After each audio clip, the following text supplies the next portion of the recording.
আসসালামু আলাইকুম। শুভেচ্ছা সবাইকে। আশা করি ভালো আছেন। প্রতিদিনের মতো আজকেও দিনের জাতীয় কিছু গুরুত্বপূর্ণ ঘটনা আছে বাংলাদেশের বিদ্যমান পরিস্থিতিতে। তার মধ্যে সবচেয়ে যে আলোচিত ঘটনা আজকে সেটি হচ্ছে যে বাংলাদেশের বর্তমান সরকারের অন্তর্বর্তীকালীন সরকারের একজন উপদেষ্টা, যিনি ছাত্রনেতা থেকে আজকে উপদেষ্টা ছিলেন এবং তিনি আজকে পদত্যাগ করেছেন এবং সম্ভবতই তিনি আরেকটি নতুন দল করবেন ছাত্ররা মিলে, সেই দলে যোগ দিবেন। তার পূর্ব প্রস্তুতি হিসেবে তিনি সরকার থেকে পদত্যাগ করেছেন এবং এটি বাংলাদেশেই মনে হয় প্রথম নজির যে কেউ ক্ষমতায় থেকে আবার ক্ষমতা ছেড়ে দিয়েছেন নতুন দল করার জন্য। শুরুতেই তার নতুন রাজনৈতিক দল বা রাজনৈতিক অভিলাষ যেটিই বলি না কেন, তার যে ত্যাগ, ক্ষমতা তিনি ছাড়তে পারলেন, এই জন্য তাকে শুভেচ্ছা। বাংলাদেশের যে সব দিবস রয়েছে তার মধ্যে যদি আমি বলি, এই 25 ফেব্রুয়ারি একটি বেদনাবিধুর কলঙ্কিত অধ্যায় বাংলাদেশের জন্য। কারণ 2009 সালে পিলখানায় বিডিআর বিদ্রোহে 57 জন সেনা অফিসারকে নির্মমভাবে হত্যা করা হয়েছিল। তারা শহীদ হয়েছেন, নিশ্চয়ই তারা শহীদ হয়েছেন। আজকে সেই দিবস। পৃথিবীর ইতিহাসে যুদ্ধবিহীন 57 জন সেনা কর্মকর্তা, সেনা অফিসার হত্যাকাণ্ডের শিকার হয়েছেন, সেটি পৃথিবীর ইতিহাসে আর দ্বিতীয়টি নেই। নানা আলোচনা সমালোচনা কারা হত্যাকাণ্ড ঘটিয়েছেন সেটি নিয়ে শুরু থেকে এখন পর্যন্ত বেশ আলোচনা চলছে। নতুনভাবে 5ই আগস্ট হওয়ার পরে এই আলোচনাটা আবার নতুনভাবে তৈরি হয়েছে। আমার কর্মজীবনে আমি যখন রিপোর্টার 2009 সালে আমি এই বিডিআর হত্যাকাণ্ডটি আমি ফিল্ড রিপোর্টার হিসেবে কভার করেছিলাম। তার কয়েকটি স্মৃতিচারণ আমি একটু আজকের এই ভিডিওতে করতে চাই। তার কারণ হচ্ছে যেটি আমার বলা প্রয়োজন মনে করি। সেই দিনটি ছিল আমার কাছে সকাল 9টায় সিরডাপের একটি অনুষ্ঠানে। আমার অ্যাসাইনমেন্ট ছিল নির্ধারিত সময়ে। অ্যাসাইনমেন্টটি ছিল তদানীন্তন অর্থমন্ত্রী আবুল মাল আব্দুল মুহিতের একটি প্রোগ্রাম, সম্ভবত বাজেট সংশ্লিষ্ট একটি আলোচনা। সেই আলোচনায় আমি অলরেডি ঘটনাস্থলে 9টার মধ্যেই পৌঁছেছিলাম, কারণ আমি জানতাম যে অর্থমন্ত্রী আবুল মাল আব্দুল মুহিত যথাসময়ে তিনি প্রোগ্রামে উপস্থিত হন, যার কারণে আমি সময় মতোই সেখানে গিয়েছিলাম। তখনও অর্থমন্ত্রী প্রোগ্রামে পৌঁছেননি। এর মধ্যেই হঠাৎ করে আমার কাছে একটি খবর আসলো যে পিলখানায়, আমি আগেই জানতাম যে বিডিআরের দরবার সেদিন এবং সেখানে নানা অনুষ্ঠান আছে, আমি জানতাম। তবুও আমার কাছে একটি ফোন আসলো যে আপনি কোথায়। তখন আমি, আমার চিফ রিপোর্টার হাসান মাহমুদ ভাই ছিলেন, তিনি আমাকে ফোন করার পর আমি বললাম আমি আছি এখন এই মুহূর্তে সিরডাপ মিলনায়তনে। তিনি আমাকে বললেন যে কিছু একটা ঘটছে, আমরা কিছু ইনফরমেশন পাচ্ছি, আপনি কি ঘটনাস্থল থেকে কুইট করতে পারবেন? তো এরই মধ্যেই 9টা, সোয়া 9টার বেশি বেজে যায়। তখন আমাদের কাছে খবর আসলো যে অর্থমন্ত্রী আবুল মাল আব্দুল মুহিত প্রোগ্রামটিতে আসছেন না। তো এরপরে আমি আমার চিফ রিপোর্টারকে বলার পরে তিনি বললেন তাহলে আপনি একটু পিলখানার দিকে যেতে থাকেন, পিলখানায় সম্ভবত কিছু হচ্ছে।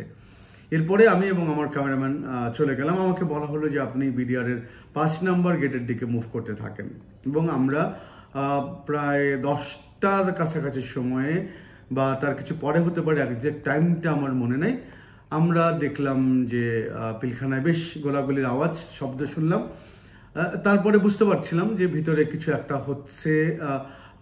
চারিদিকটা কর্ডন করে রেখেছে, যারা বিডিআরের জওয়ান ছিলেন তারা কর্ডন করছেন, তারা ভিতরের দিকে খুব নজরদারি করছেন।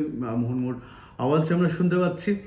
তার কিছুক্ষণ পরেই আমার ক্যামেরাম্যান একটা টপে উঠে তিনি দুটি লাশের ছবি সংগ্রহ করতে পারলেন ভিতর থেকে, খুব ক্লোজলি, অনেক দূর থেকে তিনি ফুটেজটা সংগ্রহ করেছিলেন। এবং আমি আমার অফিসকে তাৎক্ষণিকভাবে জানালাম যে আমরা পিলখানায় দুটি ডেড বডির ছবি পেয়েছি। তারপরে ঠিক 11:15 বা এই সময়টাতে আমার খুব পূর্ব পরিচিত ছিলেন, র্যাবের কর্মকর্তা ছিলেন, র্যাব 3-র কমান্ডিং অফিসার ছিলেন কর্নেল গুলজার, তিনি আমার পূর্ব পরিচিত। বহু অ্যাসাইনমেন্ট তার সঙ্গে আমি করেছিলাম। তিনি, আমি জানি, বিডিআরে পোস্টিং হয়েছিলেন। তো তাকে আমি ফোন দিলাম। তাকে ফোন দেওয়ার পরে উনি ফোনটা রিসিভ করলেন, সম্ভবত 11:15 হতে পারে। তিনি আমার ফোনটা ধরে শুধু কথাটুকু বললেন যে সাংবাদিক, জীবনে যদি কোনো ভুল বা অন্যায় করে থাকি মাফ করবেন, আর হয়তো কথা হবে না। এটা বলেই উনি ফোনটা কেটে দিলেন। ঠিক এর 5 মিনিট পরে আমি আর গুলজারকে রিপিট ফোন দিলাম, কিন্তু তাকে আর আমি পাইনি। আমার যতটুকু মনে হয় এই সময়টাতেই তিনি পিলখানায় শাহাদাত বরণ করেছেন। দিনভর নানা নাটকীয়তা, নানা অভিজ্ঞতা, নানান রিপোর্টিংয়ের বিভিন্ন অ্যাঙ্গেল খুঁজে বের করা, অফিস থেকে গাইডলাইন দেওয়া হচ্ছে। আমি 11টার কিছুক্ষণ পরে যখন আমার হাতে দুটি ডেড বডির ছবি আছে, আমি অফিসে চলে আসলাম। অফিস তখন পর্যন্ত আই থিঙ্ক আমার যতটুকু মনে আছে 11টা পর্যন্ত কোনো টেলিভিশন তখনও ব্রেকিং নিউজ দেয়নি। এবং আমার যতটুকু মনে পড়ে যে প্রথমে বিডিআর হত্যাকাণ্ডের পিলখানার যে ঘটনার ব্রেকিং নিউজটা 21শে টেলিভিশন দিয়েছিলেন, এর দ্বিতীয় অবস্থানে দিগন্ত টেলিভিশন ছিল। আমরা সেই ব্রেকিং নিউজটি দিয়েছিলাম। এর পরের ঘটনাটা আসলে সবারই জানা। বিডিআরের তদানীন্তন ডিজির বাসভবনে যেভাবে হামলা হয়েছিল সেই ফুটেজ আমরা পেয়েছিলাম। সেখানে তার বাসায় অগ্নিকাণ্ডের ঘটনা ঘটেছে, সেটির খবর আমরা পেয়েছিলাম, সেই ফুটেজ আমরা পেয়েছিলাম। তার পরবর্তীতে বিকেল সময়টাতে আমার ডিউটি ছিল নিউ মার্কেটের পাশের যে বিডিআর গেট, সেখানে। এরপরের ঘটনাগুলো তো আমরা সবাই জানি। তারপর 26 তারিখেও আমার একই সময় আমি পিলখানায় ডিউটি করি। সম্ভবত বিকেলের সময়ে সেদিন আমাদেরকে ভিতরে যেতে দেওয়া হয় এবং আমি যখন নিউ মার্কেটের গেট দিয়ে আমি পিলখানার ভিতরে ঢুকলাম, ঢোকার ঠিক পরেই আমার একটা পূর্ব স্মৃতি মনে পড়ে গেল।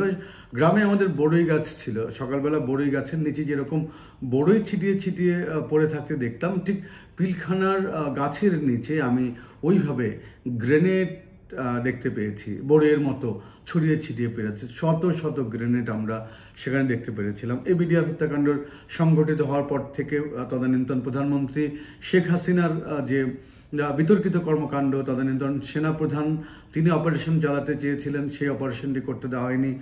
পরবর্তী দিন ডিএডি তৌহিদের যে নাটকীয়তা, তার পরবর্তী যে জাহাঙ্গীর কবির নানক, মির্জা আজম, সাহারা খাতুন, তারা যে ঘটনাগুলো ঘটিয়েছেন, প্রকারান্তরে বাংলাদেশের অভ্যন্তরে এই বিডিআর বিদ্রোহটি আজকে নিশ্চয়ই বলা যায় যে সেনা কর্মকর্তাদের মাঝে বা চৌকস সেনা কর্মকর্তাদেরকে মৃত্যু নিশ্চিত করার জন্যই এই বিডিআর বিদ্রোহটি সংগঠিত হয়েছে। আজকে অনেকে বলেছেন যে পার্শ্ববর্তী দেশকে ইন্ডিকেট করে অনেকে বলেছেন যে তাদের ইন্ডিকেটে বা তদানীন্তন প্রধানমন্ত্রী শেখ হাসিনার পরোক্ষ ইন্ধনে বা প্রত্যক্ষ ইন্ধনে বিডিআর হত্যাকাণ্ডটি হয়েছে।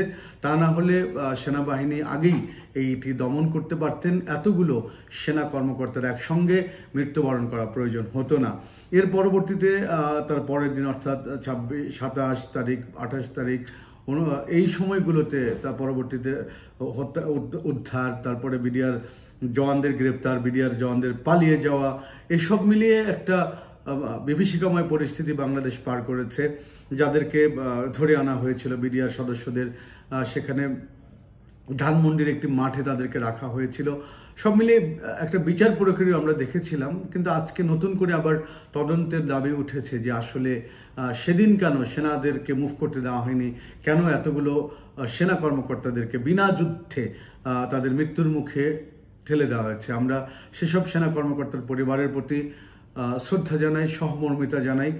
আমি এর পরবর্তী সিকোয়েন্স অনুযায়ী বেশ কয়েকটি সেনা কর্মকর্তার পরিবারের সবশেষ অবস্থা ইন্টারভিউ করেছিলাম।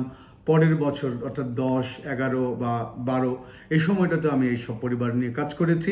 তাদের অসহায়ত্ব, তাদের যে বেদনা, তাদের ছোট ছোট সন্তান বা একটু পরিণত হচ্ছে বা কেউ 6, 7, 8, 9 এই লেভেলের বাচ্চারাই সেই সময় বাবা হারিয়েছিলেন। তো তাদের পরিবারের আর্তি, বিচারের আর্তি, আর্তনাদ, এসব আমরা তখন দেখেছিলাম। সর্বোপরি আজকে প্রধান উপদেষ্টা বলেছেন যে বিচার, শুদ্ধ বিচারই হবে পিলখানায় হত্যাকাণ্ডের ঘটনায়। এবং আজকে সেনা প্রধান তিনি বলেছেন কোনো যদি কিন্তু অথবা নাই, বিডিআর সদস্যরাই এই হত্যাকাণ্ডের সঙ্গে জড়িত।